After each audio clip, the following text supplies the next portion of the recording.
첫째로 따라해 보겠습니다. 하나님께서 우리 교회와 우리 교회 성도들에게 복을 부어주실 것입니다. 민수기 6장 24절 여호와는 내게 복을 주시고. 이게 첫 번째 복의 내용인데요. 이에 대해서 이제 설명하기 전에 한 가지 해결해야 될 게 있어요. 그게 뭐냐면 여러분은 어떻게 생각하세요? 본문에서 말씀하고 있는 복이 세 가지일까요? 네 가지일까요? 우리 권사님은 네 가지라고. 세 가지일까요? 네 가지일까요? 저는 본문에 나타나 있는 복이 첫째 복, 두 번째 보호, 세 번째 은혜, 네 번째 평강, 이렇게 네 가지라고 생각했어요. 저도 이제 오랫동안 그렇게 생각하고 살고 있었고 그렇게 실제로 생각을 했습니다. 그래서 데니스 올슨이 본문의 복에 대해서 쓴 다음 글을 읽고 상당히 당황스러웠습니다. 축복을 구성하는 세 행은 각각 두 개의 절로 짜여져 있다. 첫 번째 절은 백성들을 향한 하나님의 움직임을 기원하며 두 번째 절은 백성을 향한 이신적인 세 가지 움직임의 결과를 거명한다. 주 하나님은 이 세 행의 첫 번째 절에서 주어로 명백하게 거명되어 있다. 그 하나님이 축복의 원천이라는 것은 27절의 결론적인 선언에서 다시 한번 강조되어 있다. 이해하셨습니까? 몰라도 괜찮아요. 이제 듣다 보면 다 이해되실 거예요. 제가 이걸 읽고 난 다음에 네 가지 복인 줄 알았는데 세 가지네. 이 역시 학자들은 달라. 이거 주석을 안 읽었으면 큰일 날 뻔했네. 내가 실수할 뻔했네. 그렇게 생각했어요. 원래 설교 대지가 4개였는데 그래서 설교 대지를 3개로 변경을 시켰습니다. 그리고 이제 그날 밤 늦게까지 거의 12시까지 설교 준비를 했기 때문에 그날 밤 제가 밤 늦게 설교 준비를 하고 집에 가서 잤어요. 근데 어제도 잠이 안 오던데 그날도 영 잠이 오질 않는 거예요. 그래서 잠자려고 누워서 있다가 잠이 안 오니까 새벽 3시에 일어났어요. 굉장히 일찍 일어났죠.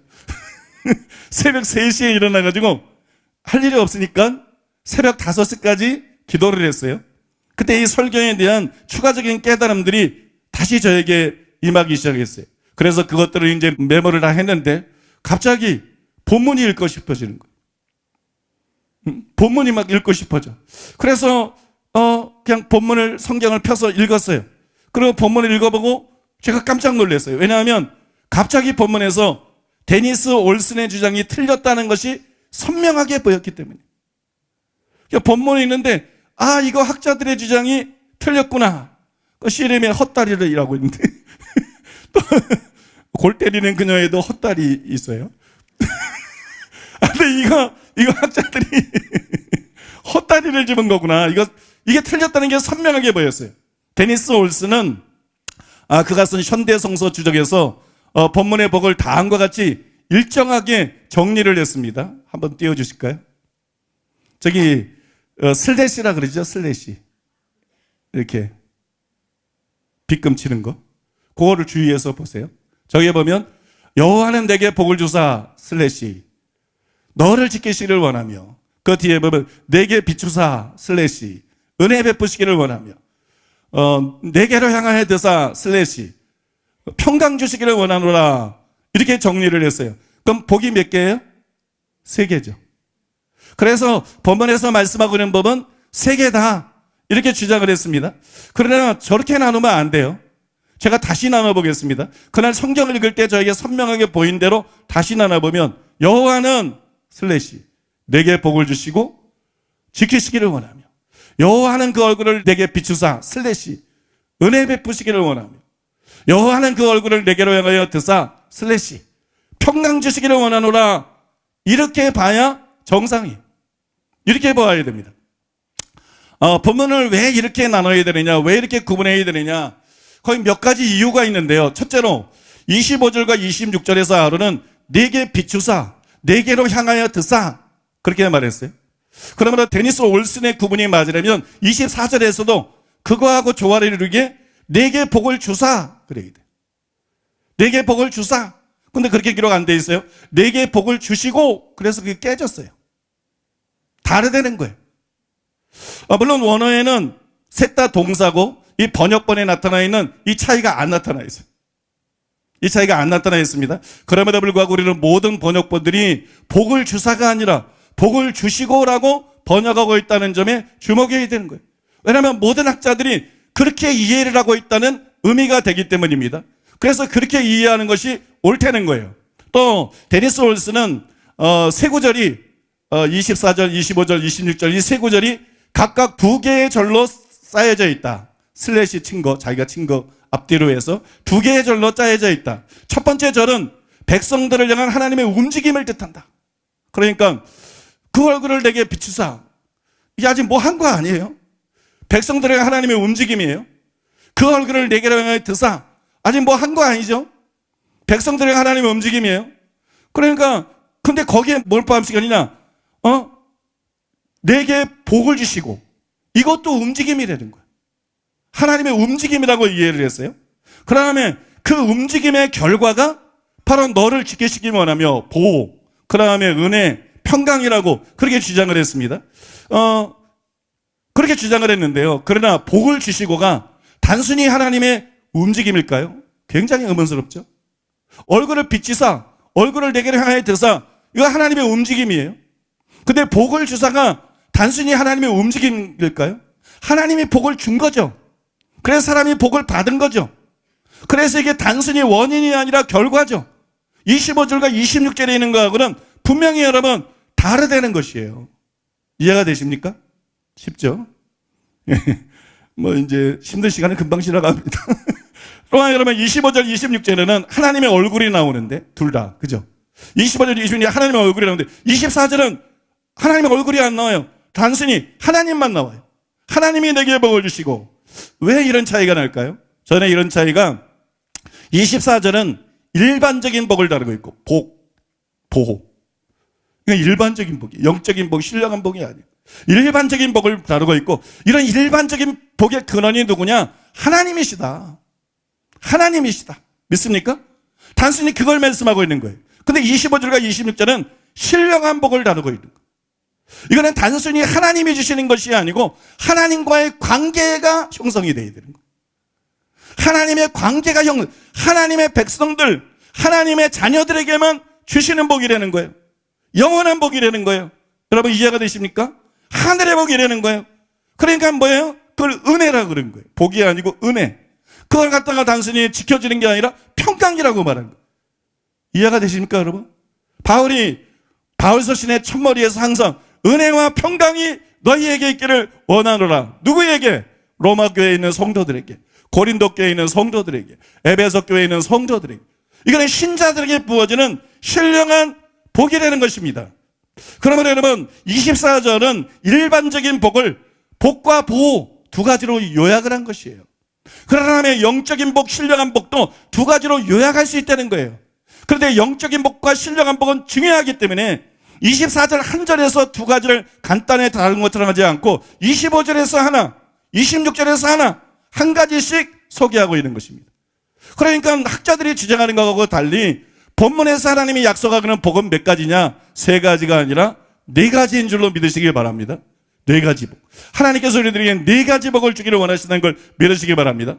두 번째로는요, 24절에 보면 내게 복을 주시고 너를 지키시기를 원하며, 복을 받을 상대가 너지요? 복을 받을 상대를 두 번 언급을 했어요. 그러나 여러분 25절 26절에서도 복을 받을 상대를 한 번밖에 언급 안 했어요. 이것이 24절은 두 가지 복을 말하고 있고 25절 26절은 한 가지 복을 말하고 있다는 뜻이 될 수도 있다는 것입니다. 물론 이건 결정적인 건 아니지만, 셋째로 24절에서 하나님이 복을 주셨고 그 복이 보호를 뜻한다면, 이 학자들의 말대로 보호를 뜻한다면 굉장히 이게 부자연스러워요. 왜냐하면 여러분 복하면 뭐가 떠올라요? 돈, 부부, 그죠? 뭐 명예, 권세, 성공, 번영. 근데 복하는데 지켜주는 게 보호가 떠오르나? 이 복이라는 개념이 보호라는 개념하고 이렇게 잘 안 맞는다는 거예요. 보호가 복의 일부일 수는 있지만 너에게 복을 주시고 근데 그 복이 갑자기 뜬금없이 지킵니다. 이게 굉장히 여러분 어색하죠. 굉장히 어색해. 그래서 여러분 이 부분에 대한 데니스 올슨의 설명도 읽어봤는데, 그때는 내가 데니스 올슨의 구분을 인정하고 읽어봤지만 굉장히 어색한 거예요. 굉장히 부자연스러운 거예요. 깔끔하지 않은 거예요. 그걸 어떻게 설명해야 되지? 상당히 고민이 되더라고요. 솔직히 말씀을 드리면 헬라어 원문만 보면 둘 다 가능해요. 데니스 올슨의 주장도 가능하고 또 내가 지금 말씀하는 그런 주장도 가능합니다. 그런데도 제가 데니스 올슨의 견해가 틀렸고 내가 보는 것처럼 네 가지로 봐야 된다. 이렇게 말하는 이유는 앞에서 몇 가지 이유도 설명해 줬지만 가장 결정적으로 이것 때문에 그런 거예요. 그렇게 보면 말이 안 된다. 그렇게 보면 이게 참 이상해진다. 말씀이 꼬인다. 이상한 말이 돼버린다. 그래서 그것이 옳은 것이 아니라 내가 보는 것처럼 성경을 봐야 된다. 깨달아야 된다. 제가 그렇게 결정적으로 생각하는 거예요. 또 여러분 생각해 보세요. 광야 생활을 하던 이스라엘 백성에게 필요한 것이 단지 보호일까요? 지금 광야 생활하는 이스라엘 백성들을 위해서 기도하는 거예요. 그들이 단지 보호가 필요했을까요? 응? 광야에서 제일 필요한 건 물이에요. 광야에서 제일 필요한 건 음식이에요. 광야에서 제일 필요한 거는 거기 슈퍼가 없어요. 마트도 없어요. 백화점도 없어요. 여러분 옷이 닳지 않는 거예요. 신발이 닳지 않는 거예요. 광야에서 제일 필요한 거는 뜨거운 떼약볕에서 가려주는 거예요. 밤엔 기온이 뚝 떨어지는데 추위에서 보호해주는 거예요. 믿습니까? 이런 것들이 여러분 먼저 필요했다는 것이에요. 이런 것이 주어지지 않으면 그것으로 그냥 죽습니다. 보호해주고 말 것도 보호가 의미가 없어. 이런 거를 안 주면서 이런 복을 안 주면서 보호하는 게 무슨 의미가 있냐고. 이거를 주셔야 지킬 것도 있는 거고 이거를 주셔야 지키는 게 의미가 있다는 거예요. 그래서 저는 본문에 나오는 복이 세 가지가 아니라 네 가지라고 확신합니다. 이 연사 긍정하게 외칩니다. 저는 어디를 튈지 몰라. 자, 이제 어려운 깔딱고개는 지나갔습니다. 자, 그러면 이제 아론의 직도에 나타내는 첫 번째 복을 살펴보도록 하겠습니다. 뭐 잊어버리셨을까봐 민수기 6장 24절에 여호와는 내게 복을 주시고 이게 첫 번째 복이에요. 우선 이것은 복의 근원이 하나님이시라는 것을 보여주는 거예요. 여호와는 내게 복을 주시고 복의 근원은 하나님이다. 25절과 26절도 그 다음에 종합한 27절에도 그게 계속 나타나 있어요. 복의 근원은 하나님이에요. 우리에게 복을 주시는 분은 하나님이에요. 다른 데서 복을 구하지 말라는 거예요. 우리에게 복을 주시는 분은 하나님이에요. 복은 내가 원한다고 받으시는 것이 아니라 하나님이 주셔야 받을 수 있는 거예요. 복은 하나님의 선물이에요. 그래서 성경에는 이렇게 기록되어 있습니다. 예레미야 애가 3장 38절에 보니까는 화복이 지존자의 입으로부터 나오지 아니하느냐. 이사야 65장 16절에 보니까는 이러므로 땅에서 자기를 위하여 복을 구하는 자는 진리 하나님을 향하여 복을 구할 것이요. 우상에게 가서 복을 구하면 우상이 속이 썩어. 그래서 성황상 나무들이 다 썩어. 내도 없다 복이. 내도 복이 없는데 네 줄 복이 어디 있겠나. 내가 뭐 과일이 열리나. 또 이제 복을 자기가 막 받을 수 있는 것처럼 생각하면 안 돼. 노력한 만큼 열매는 없겠지만 근본적으로 복은 하나님이 주시는 것입니다. 믿습니까? 복은 하나님이 주시는 거예요. 그런데 복의 근원이신 하나님이 복을 주시는 복의 근원이신 하나님이 저와 여러분들에게 복을 주시기로 작정하셨다는 거예요. 하나님의 저에게 복을 주시기로 작정하셨다. 믿습니까? 그러므로 여러분 믿고 기대하시기를 바랍니다. 그러면 이 구절에서 하나님께서 말씀한 복이 무엇일까요? 이 복이. 이 무슨 복이죠? 이상근 박사님은 그것이 육적이고 물질적인 복이다. 잘 간파를 했어요. 여기 나오는 복은 신령한 복이 아니에요. 여기 나오는 복은 육적이고 물질적인 복입니다. 또 황대일 교수님은 더 자세하게 이렇게 설명했어요. 구약에서 이 복의 내용은 단순히 추상적이거나 정신적이거나 영적인 것이 아니다. 구약에서 하나님이 주시는 복은 주로 물질적인 풍성함으로 이루어진다. 구체적으로 자손들의 번영, 재산과 부의 풍요, 땅 차지, 비옥, 건강, 승리, 힘과 평강 등이 복의 내용이 된다. 이처럼 전적인 물질적 축복에 대한 완벽한 목록은 신명기 28장 3절에서 14절을 보라. 자, 복의 특징을 쭉 설명하고 난 다음에 몇 가지 특징을 설명을 한 다음에 이 복에 대한 완벽한 목록이 신명기 28장에 나온다. 이렇게 나와 있어요. 신명기 28장 우리가 잘 알아요.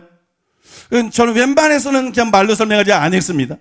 근데 오늘 좀 굉장히 바쁜데, 그래서 저는 오늘 설교 준비한 거를 다 하고 있지 않아요. 많은 부분들을 빼고 절약해서 이렇게 통할 수 있게 제가 설명을 하고 있는 중인데, 암만 바빠도 이걸 우리가 한번 읽어야 된다.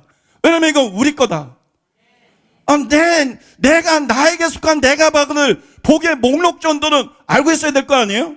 집에 테레비가 있는지 자동차가 있는지 아파트가 몇 평인지 그거 정도는 알아야 될 거 아니에요? 이거는 내 거다. 이거는 나를 위한 하나님의 복이다. 나에게 부어주실 것이다. 그래서 이게 읽어야 돼요. 그래서 즐거운 마음으로 길지만 신명기 28장 1절에서 13절 한 목소리를 읽겠습니다. 저랑 같이. 내가 내 하나님 여호와의 말씀을 삼가 듣고 내가 오늘날 내게 명령하는 그의 모든 명령을 지켜 행하면 내 하나님 여호와께서 너를 세계의 모든 민족 위에 뛰어나게 하실 것이라. 내가 내 하나님 여호와의 말씀을 청정하면 이 모든 복이 내게 임하며 내게 이르리니 성읍에서도 복을 받고 들에서도 복을 받을 것이며 내 몸의 자녀와 내 토지의 소산과 내 짐승의 새끼와 소와 양의 새끼가 복을 받을 것이며 내 광주리와 떡반죽 그릇이 복을 받을 것이며 내가 들어와도 복을 받고 나가도 복을 받을 것이니라. 여호와께서 너를 대적하여 위에 일어난 적군들을 내 앞에서 패하게 하시리라. 그들이 한 길로 너를 치러 들어왔으나 내 앞에서 7길로 도망가리라. 여호와께서 명령하사 내 창고와 내 손으로 하는 모든 일에 복을 내리시고 네 하나님 여호와께서 내게 주시는 땅에서 내게 복을 주실 것이며 여호와께서 내게 주시라고 내 조상들에게 맹세하신 땅에서 내게 복을 주사 내 몸의 소생과 가족의 새끼와 토지의 소산을 많게 하시며 여호와께서 너를 위하여 하늘의 아름다운 보고를 열으사 내 땅에 때를 따라 비를 내리시고 내 손으로 하는 모든 일에 복을 주시리니 내가 많은 민족에 구워질지라도 너는 꾸지 아니할 것이요 여호와께서 너를 머리가 되게 하고 꼬리가 되지 않게 하시며 위에만 있고 아래에 있지 않게 하시리니. 이게 여러분 거예요. 믿습니까? 이게 하나님께서 여러분에게 약속하신 내용이에요. 이것이 바로 올해 하나님께서 우리 교회와 여러분들에게 부어주실 첫 번째 복입니다. 다가 아니에요. 제일 작은 거예요. 이게 첫 번째 복입니다. 물론 단지 우리 교회에 다닌다고 전부 이런 복을 받는 거 아니에요? 연말에 목사님 우리 교회 성도들은 이런 복을 받는다 그러더니 개뿔 이러고 나한테 와서 따지면 안 돼요. 그러면 안 돼요. 여기 분명히 뭐라고 나와 있어요? 내 말을 듣고 내 명령을 지키는 자는 그래서 그런 사람이 신자예요. 그런 사람이 우리 교인이에요. 우리 교회에 나온다고 우리 교인이 아니에요. 하나님 말씀 설교 시간에 조는 거 그거 옆집 교회예요. 여러분 말씀을 잘 듣고 그 말씀을 지키는 사람이 우리 교인이에요. 우리 교회 성도예요. 여러분 믿습니까? 어느 교회나 그런 사람만이 그 교회의 진짜 성도인 것입니다. 나머지는 교인인 것이에요. 그런데 우리 교회는 그런 성도들이 많습니까? 적습니까? 많습니다. 많아요. 그래서 올해 그런 복을 받을 사람이 많습니까? 적습니까? 많습니다. 여러분 중에 올해 그런 복을 받은 사람들이 많다는 것을 믿으시기를 바랍니다. 여러분들 실제로 그런 사람들은 올해 그런 복을 받을 거예요. 근데 일부는 그렇지 못해요. 여러분 그런 사람들도 시험 들 거 없어요. 회개하면 돼요. 오늘 회개하고 지금부터 말씀 똑바로 들으면 됩니다. 지금부터 말씀 잘 들으면 됩니다. 지금부터 말씀대로 살면 됩니다. 그러면 하나님이 약속하신 이 복의 주인공이 다 되게 되실 줄로 믿습니다. 실제로 여러분 이 복을 받아서 연말에는 전부 하나님이 약속하신 대로 나는 이러이러한 복을 받았다고 간증하면서 하나님께 영광 돌리고 헌금도 좀 하고 그래서 하나님께 영광 돌리는 파티만 하지 말고 여러분 되시기를 예수님의 이름으로 축복합니다. 어제 제가 잠을 못 자서 지금 내가 김옥종 목사님 스타일로 좀 이렇게 막 외치지 말고 그냥 이게 참 좋네. 편하고 괜히 크게 쓸 필요가 없어. 이거 굉장히 효율성이 있네. 자, 두 번째로 오늘 두 번째 가지입니다. 따라해 보겠습니다. 하나님께서 우리 교회와 우리 교회 성도님들을 보호해 주실 것입니다. 민수기 6장 24절이니까 여호와는 내게 복을 주시고 그 다음에 너를 지키시기를 원하며 이렇게 기록되어 있어요. 시편 기자는 시편 121편에서 우리를 보호하시는 하나님에 대해서 이렇게 노래를 했습니다. 시편 121편 5절에서 8절. 여호와는 너를 지키시는 이시라. 여호와께서 내 오른쪽에서 내 그늘이 되시나니 낮에 해가 너를 상하게 하지 아니하며 밤의 달도 너를 해치지 아니하리로다. 여호와께서 너를 지켜 모든 환난을 면하게 하시며 또 내 영혼을 지키시리로다. 여호와께서 너의 출입을 지금부터 영원까지 지키시리로다. 우리 하나님을 믿는 사람들이잖아요. 우리는 하나님을 믿는 사람들은 하나님이 누구신지를 알아야 돼. 하나님이 누구신지를 알아야 그분을 잘 믿을 수가 있어요. 제대로 믿을 수가 있어요. 하나님을 구원자로 믿는 사람은 구원을 받는 거예요. 예수님을 통해서 이를 구원하는 분이다 그러면 복음을 믿고 구원을 받는 거예요. 하나님을 나는 너를 치료하는 여호와임이라 치료자로 정말 믿는 사람은 치료를 받는 거예요. 또 하나님을 보호자로 믿는 사람은 보호를 받는 거예요. 하나님은 여러분 구원도 믿는 자에게 주시고 믿는 자에게 기도 응답하시고 믿는 자에게 믿는 대로 역사하시는 분이에요. 예수님이 이 땅에 오세요. 내 믿음대로 될지어다. 따라 내 믿음대로 될지어다. 그러니까 여러분 우리는 하나님을 잘 알고 하나님을 구원자나 치료자로 믿을 뿐만이 아니라 우리가 하나님을 우리의 보호자로 믿어야 될 줄로 믿습니다. 한번 따라해보세요. 하나님은 구원자시고 나의 구원자시고 나의 치료자이시고 나의 보호자이십니다. 그것을 내가 믿습니다. 하나님의 보호를 믿고 두려워하지 않겠습니다. 여러분 그런 삶을 사는 여러분 되시기를 바랍니다. 얼마 전에 그 박세현 목사님이 참 놀라운 간증을 했는데 비릭빈 부익 부부라고 근데 그런 간증이나 체험이 많은 사람은 뒷담 많고 없는 사람은 없고 그래. 그래서 놀라운 간증을 했어요. 비가 내리는 캄캄한 밤에 자동차 전용 도로를 100km로 달리는 남자가 있었는데 그런데 갑자기 술 취한 사람이 나타나서 들이받을 수밖에 없는 상황에서 하늘에서 하나님이 보시고 순간적으로 개입하셔서 차선을 이동시켜 주셔서 사고가 나지 않았다. 그냥 이쪽 차선에서 이쪽 차선으로 치기 전에 갑자기 차가 순간 이동을 해서 교통사고가 날 수밖에 없는 상황인데 나지 않았다. 내가 제일 먼저 그 얘기를 내가 들었거든요. 그래서 내가 물어봤어요. 핸들 작동한 거 아니야?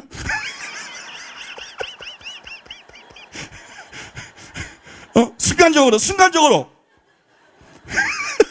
순간적으로 핸들 작동 안 했대. 그럴 틈도 없었대. 그래?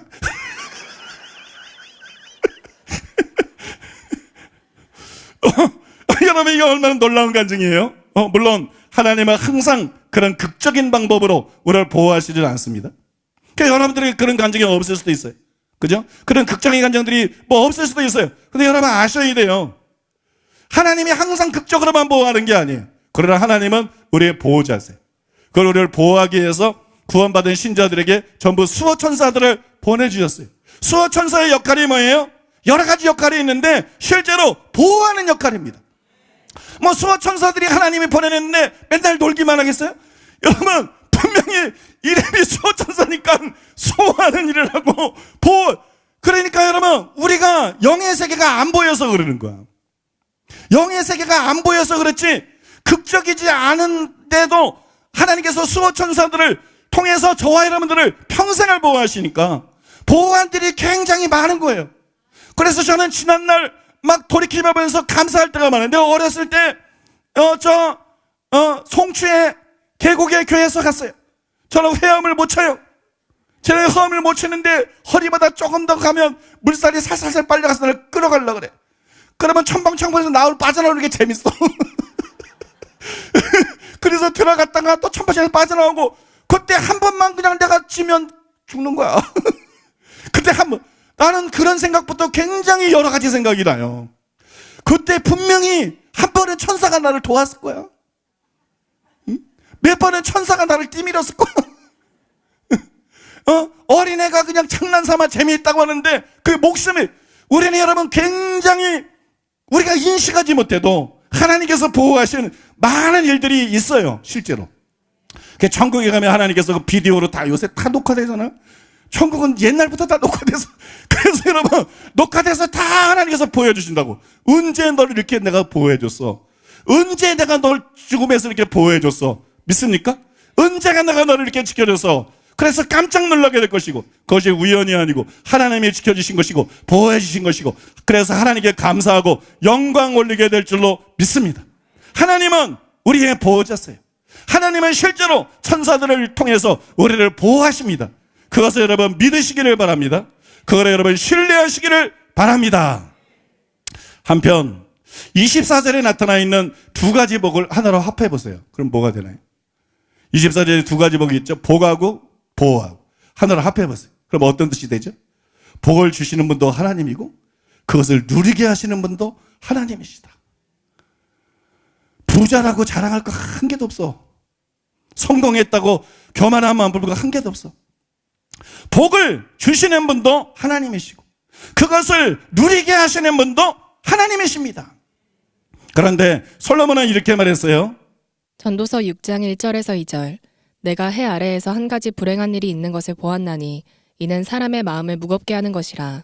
어떤 사람은 그의 영혼이 바라는 모든 소원에 부족함이 없어 재물과 부요와 존귀를 하나님께 받았으나 하나님께서 그가 그것을 누리도록 허락하지 아니하셨으므로 다른 사람이 누리나니 이것도 헛되어 악한 병이로다. 실제로 여러분 모든 사람이 부러워하는데, 모든 사람이 요즘도 왕이 있잖아. 사우디에 미스터 에브리싱이래나 다 가졌대나. 나는 걔가 그런 거 그렇게 안 보이는데. 잠깐 살다가 젊었어도 조금 있으면 늙을 거고, 다 가지고 있어봤자 조금 있으면 늙어서 죽을 거고, 그러면 자기 거는 공원 한 장 없고, 그러면 예수 안 믿어서 지옥에 가서 영원히 한 방울 물 그려하면서 뒹굴을 건데 뭐가 미스터 에브리싱이야? 네. 나는 걔가 굉장히 불쌍해. 걔가 왕세자이기 때문에 회심할 가능성이 거의 없어. 걔는 아니고 사람입니다. 걔가 너무 많은 걸 갖고 있기 때문에 그걸 포기할 수가 없어. 복음을 들어도 복음을 깨달아도 과연 자기가 가진 모든 걸 포기하겠어요? 그거 움켜쥐고 지옥 갈 사람이에요. 지구상에서 제일 불쌍한 사람 중에 한 사람이 사우디아라비아의 왕세자라는 것을 깨달아야 돼요, 여러분. 믿습니까? 또 여러분, 어떤 사람은 왕세자로 태어나서, 왕자로 태어나서, 공주로 태어나서 태어나보니까 정전이가 아버지야.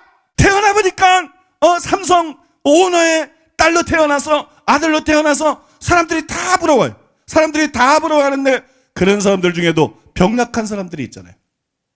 그런 사람들 중에도 일찍 어릴 때 죽는 사람들이 있잖아요. 사람들이 부러워하는 모든 것을 받았지만 아무것도 누릴 수 없는 사람도 있다는 거예요. 이처럼 복을 받는 것도, 그것을 누리는 것도 우리 마음대로 안 됩니다. 하나님의 선물이에요. 둘 다 하나님의 선물이. 그래도 우리는 받은 복과 건강과 생명을 당연한 것으로 여기면 안 돼요. 참 우리 인간들은 하나님 앞에서 너무 뻔뻔합니다. 너무 감사할 줄을 모릅니다. 너무 자기가 가진 것을, 자기가 소유하고 누리는 것을 너무 당연하게 생각합니다. 저는 여러분 나이가 들면서 점점 아무것도 당연하지 않더라고요. 하나님이 내게 주신 것들이, 하나님 때문에 제가 은혜를 누리는 것들이 하나도 당연한 것이 없어. 나는 자격이 없고, 나는 아무것도 한 일이 없는데, 나는 아무것도 아닌데 하나님이 왜 내게 이런 은혜를 주셨지? 왜 이런 지혜를 주셨지? 이 교회는 어떻게 생겨났지? 저 사람들은 왜 나의 동역자지? 왜 이렇게 좋은 성도들이 여기 앉아있지? 왜 아프리카에서는 저런 일이 일어나지? 왜 우리 교회에서는 삼중사역이 일어나지? 하나도 내가 한 것이 아니고 하나도 내가 자격이 있는 것도 아니에요. 그래서 여러분, 사례비 받는 것도, 집에 사는 것도, 식사를 하는 것도, 자녀들에게 선물하는 거 하나하나, 저는 하나도 자연스러운 게 없어. 하나도 당연한 게 없어. 다 감사해요. 물론 맛없으면 안 먹습니다. 물론 반찬이 맛없으면 안 먹지만 여러분, 저는 다 감사해요. 하나도 당연한 게 없어. 전부 다 감사해요. 그래서 저는 그런 기도를 자주 드려요. 하나도 당연하지 않아. 내게 임한 지혜도, 내가 살 수 있는 설교도, 내가 쓰는 책들도 하나도 당연하지 않아. 모든 게 하나님의 은혜예요. 생각해보면 나는 할 수 없어. 나는 아무것도 아니야. 나는 자격이 없어. 모든 것이 하나님의 은혜야. 그래서 여러분, 기도하면서 그런 것 때문에 감사할 때가 자주 있어요. 자주 모든 것 때문에 감사합니다. 이게 하나님의 선물이구나. 이게 하나님의 은혜구나. 여러분, 정말 복이 하나님의 선물이라면, 정말 보호가 하나님의 선물이라면, 여러분이 재산이 얼마든지 소유가 얼마든지 하나님께 감사해야 됩니다. 마땅히. 여러분이 건강해서 식사할 수 있는 것도 감사해야 됩니다. 건강해서 산책할 수 있는 것도 감사해야 됩니다. 건강해서 사람 만나서 커피를 마시는 것도 감사해야 됩니다. 여러분들이 일찍 죽지 않고 살아있는 것도 감사해야 됩니다. 여러분, 진짜 누리는 거는요, 먹고 마시는 게 아니에요. 진짜 누리는 거는요, 감사하는 거예요. 감사할 때 음식을 먹는 맛보다 그 영혼에 더 만난 평화와 기쁨과 행복이 주어지는 거예요. 감사가 없는 자는 만족이 없어요. 감사가 없는 자는 진정으로 하나님이신 것들을 누릴 수 없어요. 감사가 없는 자들은 진정으로 행복할 수가 없어요. 여러분, 믿으십니까? 여러분, 당연한 거로 여기지 마세요. 당연한 거로 여기지 마세요. 여러분의 힘으로 했다고 생각하지 마세요. 하나님의 재물 얻을 능력을 주신 것이에요. 하나님이 부하기도 하시고 가난하기도 하시고, 하나님이 높이기도 하시고 낮추기도 하시고, 하나님이 죽이기도 하시고 살리기도 하시는 거예요. 모두 하나님이 주신 것인 줄로 믿습니다. 하나님께 감사하는 여러분 되시기를 바랍니다. 누가복음 12장 16절에서 21절. 또 비유로 그들에게 말하여 이르시되, 한 부자가 그 밭에 소출이 풍성함에 심중에 생각하여 이르되, 내가 곡식 쌓아둘 곳이 없으니 어찌할까 하고 또 이르되, 내가 이렇게 하리라. 내 곡간을 헐고 더 크게 짓고 내 모든 곡식과 물건을 거기 쌓아두리라. 또 내가 내 영혼에게 이르되, 영혼아, 여러 해 쓸 물건을 많이 쌓아두었으니 평안히 쉬고 먹고 마시고 즐거워하자 하리라 하되, 하나님은 이르시되, 어리석은 자여, 오늘 밤에 내 영혼을 도로 찾으리니 그러면 내 준비한 것이 누구의 것이 되겠느냐 하셨으니, 자기를 위하여 재물을 쌓아두고 하나님께 대하여 부요하지 못한 자가 이와 같으니라. 이 비유에 나오는 어리석은 부자는 하나님께 복을 받았는데 누리지 못하는 사람의 전형적인 예지요. 그죠? 하나님께 복을 받았는데 누리지 못하는 전형적인 예예요. 또 이 비유는 왜 복을 받고도 누리지 못하는지, 그 이유 중에 하나를 우리에게 가르쳐 줍니다. 그것은 바로 하나님께 대해서 부여하지 못하기 때문이에요. 인색하기 때문이에요. 한마디로 인색하기 때문에. 그러므로 우리가 이 어리석은 부자의 전철을 밟지 않으려면 반드시 하나님께 대해서 부요한 자가 되어야 될 줄로 믿습니다. 사람들이 그것밖에 관심이 없어. 나는 부자인가? 나는 가난한가? 근데 우리가 진짜로 관심을 가져야 되는 것은, 나는 하나님께 대해서 부요한가? 아니면 나는 하나님께 대해서 가난한 자인가? 이게 굉장히 중요한 것이에요. 우연인지 모르겠지만 이틀 전에 교회 카페에 이런 글이 올라왔습니다. 록펠러는 장래성이 없다는 이유로 첫 번째 여인에게 버림받았다. 그런 그가 3가지 기적을 일으켰다. 첫 번째 기적은 가장 부자가 된 것이고, 두 번째는 가장 많은 돈을 기부한 것이며, 세 번째는 건강하게 장수한 것이다. 어리석은 부자하고는 완전히 반대잖아요. 그 결과도 완전히 반대입니다. 그래서 제가 록펠러한테 관심이 없었는데 록펠러에 대해서 급 관심이 생겨가지고 검색을 해봤어요. 그리고 검색을 해서 이런 사실을 제가 알게 됐습니다. 록펠러는 33세에 백만장자가 됐어요. 그 다음에 43세에는 미국 최고의 부자가 됐어요. 43살에. 53세에는 10년 단위로 53년 내에는 세계 최고의 부자가 됐어요. 그러니까 록펠러가 세계 최고의 부자였어요. 근데 52세 때 중환병에 걸렸습니다. 그래서 몸이 마른 나무처럼 말라갔어요. 또 55세 때 그 병 때문에 1년 이상 더 이상 살지 못한다는 의사의 선고를 받았어요. 이렇게 이제 죽음이 코앞으로 다가오니까 여러분, 평생 긁어모은 재산이 무슨 소용이 있어요? 세계 최고의 부자면 뭐예요? 세계 최고의 부자, 세계 최고의 엄청난 재산을 죽는 순간 다 잃어버리는 거야. 죽는 순간 다 물뿐이 되는 거야. 무슨 의미가 있어요? 아무런 의미가 없죠. 그때 병원 로비에 걸려있는 액자의 글이 그의 눈에 들어왔습니다. 거기에는 주는 자가 받는 자보다 복이 있다, 이렇게 쓰여 있었어요. 이 글을 읽는 순간 록펠러가 눈물을 흘리고 울어요. 왜냐하면 나는 평생 돈을 긁어 모으려고만 했지 남에게 베풀지 않았다. 세계 최고의 부자가 됐지만 나는 누구에게 베풀지 않았다. 주는 자가 받는 자보다 복이 있다 그랬는데 나는 너무나 인색한 삶을 살았다. 그때 여러분 병원에서 시끄러운 막 소리가 들렸어요.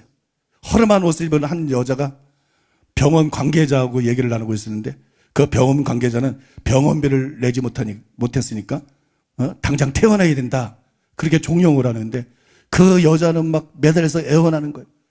이대로 태어나면 우리 딸은 죽습니다. 이대로 태어나면 우리 딸은 죽기 때문에 제발 살려주세요. 제발 우리 입장 좀 봐주세요. 그렇게 막 매달려요. 그것을 본 록펠러는 비서를 시켜가지고 아무도 모르게 병원비를 대줬어요. 얼마 후에 그 딸이 완전히 치유가 됐고 건강한 모습으로 태어나게 됐는데 그 소식을 들었을 때 이 록펠러는 갑자기 전에 아무리 많은 노를 가지고 있어도 느끼지 못했던 놀라운 평화를 느꼈어요. 놀라운 평화, 놀라운 행복, 그런 보람이 막 느껴졌어요. 그래서 야, 이건 너무 좋다. 내가 앞으로는 이렇게 살아야 되겠다. 내가 이제는 하나님께 드리고 가난한 자에게 베푸는 이런 삶을 살아야 되겠다 결심을 했습니다. 그 후에 그는 돈은 아무것도 아니다. 하나님만이 모든 것이다. 내가 경험해 보니까 세계 최고의 부자가 되고 내가 죽음의 임박에서 경험해 보니까 이 돈은 아무것도 아니고 하나님이 전부다. 그러면서 그는 열심히 헌금하기 시작했는데 그가 평생 몇 개의 교회를 지었는지 아십니까? 몇 개의 교회를 지었을까요? 4,928개의 교회를 지었어요. 4,928개. 아프리카 교회 같은 교회를 짓는 거 거긴 싸. 4,928개의 교회를 지었어요. 또 24개의 대학을 세웠어요. 그 다음에 수많은 복지센터를 세우고 자선사업을 통해서 많은 사람을 도왔습니다. 그런데 그가 이렇게 엄청난 헌금과 기부를 했지만 재산이 줄어들 줄 알았는데 재산이 안 줄어드는 거예요. 재산이 계속 늘어나는 거예요. 뿐만 아니라 1년을 견디지 못한다는 의사의 진단과 달리 하나님께서 그의 생명을 98세까지 연장을 시켜주신 거예요. 98세까지 40년이 넘게 그렇게 장수하는 복을 받았어요. 드디어 그의 나이가 98세가 되었을 때 그는 죽음이 가까이 온 것을 느끼면서 55세 때 회개하며 무릎 꿇었던 그 모습 그대로 침대에 무릎을 꿇고 엎드려서 하나님 앞에 이런 기도를 드렸습니다. 오 나의 하나님, 제 인생의 전반기 55년은 돈을 모으기만 했던 시기다. 쫓기며 불행하게 살았지만 지난 43년은 하나님께 드리고 가난한 자에게 베풀고 지난 43년은 정말로 행복했습니다. 그동안 저를 지켜주신 것 감사드립니다. 이제는 그만 주님과 제 마음에 간직한 제 사랑하는 아내를 만나고 싶습니다. 이제는 여한이 없습니다. 주님 감사드립니다. 이게 여러분 록펠러가 마지막으로 드린 기도예요. 행복했습니다. 여한이 없습니다. 지켜주셔서 감사합니다. 하나님께 감사드립니다. 그 이튿날 새벽에 그는 조용히 눈을 감고 하나님께로 갔어요. 감동적인 스토리 아니에요? 예수님이 뭐라고 말씀했어요? 너희를 위하여 보물을 땅에 쌓아두지 말라. 오직 너희를 위하여 보물을 하늘에 쌓아두라. 이렇게 말씀하지 않았어요? 너희를 위하여 말씀하는 거. 목사들은요, 부패한 목사들은 헌금 끌어내는 목사들이 있어요. 집회 강사들 중에도 아주 저질들이 있어요. 아주 저도 학을 띄었어요. 그런데 여러분, 예수님이 말씀하십니다. 예수님은 우리를 위해서 십자가에서 자기 목숨을 내어준 분이에요. 누구보다도 우리를 사랑하는 분이에요. 누구보다도 우리를 위하는 분이에요. 그분이 말씀하십니다. 거짓말하지 않는 분이에요. 너희를 위하여 보물을 땅에 쌓아두지 말라. 오직 너희를 위하여 보물을 하늘에 쌓아두라. 록펠러는 이 말씀대로 살았어요. 록펠러는 이 땅에서 최고의 부자일 뿐만이 아니라 천국에서도 분명히 최고의 부자 중에 한 명일 것입니다. 여러분, 부자 되려는 사람들은 많아요. 근데 왜 잠시 살다가 이 땅에서는 부자 되기를 그렇게 원하면서 천국에서 부자 되기 원하는 사람은 그렇게 적은지 모르겠어요. 이 땅은 잠깐이고 천국은 영원한데, 이 땅의 재산은 있다가도 없을 수 있고 천국은 도저히 빼앗아갈 수 없는 영원한 재산인데, 이 땅에서 부자가 되기를 원한다면 여러분 당연히 천국에서는 7배나 더 부자가 되기를 원해야 될 거 아니에요? 근데 이 땅에서는 다 부자가 되기를 원하면서 왜 천국에서 부자가 되려고 하지 않는지, 왜 그런 소원이 없는지, 왜 그런 욕심이 없는지, 왜 그런 결단이 없는지, 여러분 우리가 정말 자신을 돌아보고 회개해야 될 줄로 믿습니다. 저는 록펠러가 주는 이 교훈이 특별히 우리 교회 성도들에게 굉장히 중요하다고 생각합니다. 매주 주일 헌금기도 시간에 저는 항상 세세히, 자세히, 그리고 강력하게 성도들에게 복이 임하기를 구체적으로 축복하면서 기도를 합니다. 그 이유가 뭘까요? 조영기 목사님처럼 사중복음에다가 축복을 더한 오중복음을 믿기 때문에 나는 오중복음을 믿지 않습니다. 오중복음을 믿기 때문이 아니에요. 조영기 목사님이 강조한 삼박자 축복을 믿기 때문도 아니에요. 그런데 제가 삼중사역을 하고 진리에 초점이 맞춰져 있고 구원론에 초점이 맞춰져 있고 내세에 초점이 맞춰져 있는 제가 헌금 시간마다 어울리지 않게 성도들에게 물질적인 복을 부어달라고 세세하게 간절히 기도하는 그 이유가 뭘까요? 그것은 바로 아프리카 선교 때문이에요. 아프리카 선교. 바꿔 말해서 우리 교회는, 그리고 저와 여러분은 열방을 위한 복의 근원으로 부름을 받았기 때문에, 우리는 열방을 위해 부름을 받았어요. 열방을 위한 복의 근원으로 부름을 받았어요. 열방에 대한 책임의식을 가져야